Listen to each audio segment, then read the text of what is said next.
One of those days in England that you said could never end, as I was crashed out living every chance. One of those days in England we've been saving up to spend, buying rides on Mother Nature's funny belly. And then, so I worked with Roy right through, but then, by then, I was getting TV work. I was doing BBC television play for today, and I was doing theatre work. I had my a musical Censored Scenes from King Kong. Basically, when do you remember a television series called Rock Follies? Yes, I was up the three ladies. Yeah. Yeah, I was up for the music, doing the music for that. Andy Mackay got the nod from Roxy Music, sax player from Roxy Music, but that brought me into the sphere of knowing Howard Schuman, who was the American playwright that had written it. And Howard always wanted to work with me, so he brought me into work on a musical called Censored Scenes from King Kong, which we did in 1977 at the Open Space Theatre, Charles Marowitz's theatre, just off Tottenham Court Road in London. And we did it there, and that was a wonderful piece with Mary Maddox and Little Nell. Who else was in it? Clive Merrison. Dennis Lawson. Just a great cast of real sort of underground play, and it's at the time of Rocky Horror and all that sort of thing. Brought me into that milieu. I remember one time when I was watching the show when it was in performance, and I had a sort of a big rock number at the end of Act 1. And I felt my knee being squeezed like that, and I looked over and it was Julie Covington squeezing my ear, and sitting next to her was Adamant and Richard O'Brien that had written Rocky Horror, So it was that kind of underground culty thing that eventually went to Broadway in 1980. I had a Broadway flop.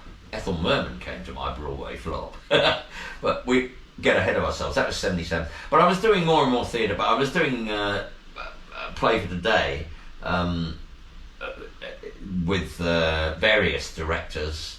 I did one with Anthony Sherman called The Out of Town Boys, and then Colin Buxey, who had directed Censored Scenes from King Kong, started using me for TV work as well. I'm doing BBC work, but it's all single drama stuff. And then with Colin, I did an armchair thriller. That was a step up because that was a 4-parter.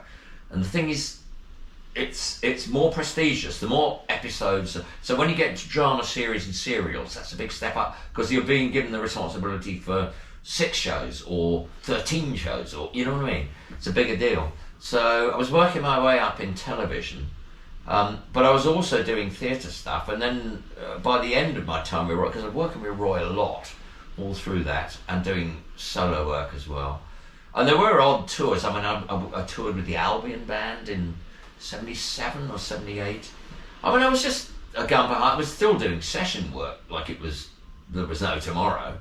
And then I was brought back into the fold by Max Stafford Clark. I mean, all those here, 14 years later, he had a touring group called Joint Stock, which is a very prestigious new writing theatre touring group, and breaking down the barriers. And he wanted me to work on a Carol Churchill play, which the way that they worked was Joint Stock would have a workshop period. They would cast, he'd have an idea of what he wanted to do, Max. He would cast just on the basis of reputation and ability. You would get a group of actors together, and then you would workshop, and it would be quite general. You'd play kind of games together, status games, things where you sort of cut a pack of cards, and you get a card. You don't see it. You don't see your card.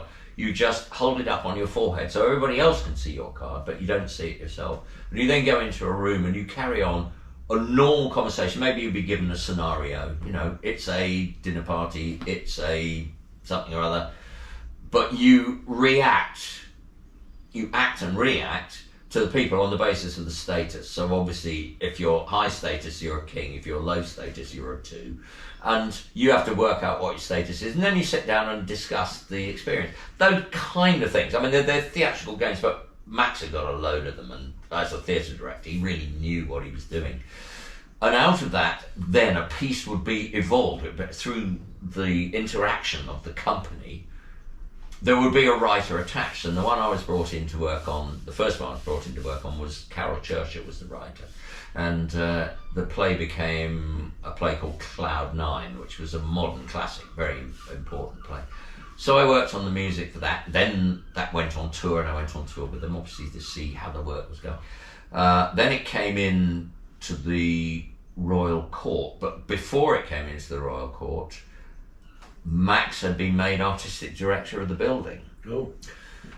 But before that, I had been at the Royal Court with a play called Bent. Now that was, again, I wrote the music score for it. It didn't have a lot of music in it. It was a play about the persecution of homosexuals in Nazi Germany, written by an American playwright called Martin Sherman. And my connection to it was that Howard Schuman, who had written Censored Scenes, and my great friend and with whom I worked in television later on in the 80s, had his partner in life was a theatre director called Robert Chetwin, who was a well-known, very successful theatre director who had directed, very successfully had directed a young actor called Ian McKellen in Shakespeare.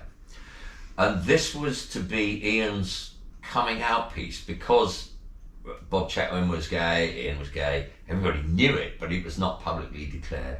And because this play was about the persecution of homosexuals in Nazi Germany, this became Ian's piece, coming out piece. And I was brought in because of the connection between Howard and Bob. So I worked on that.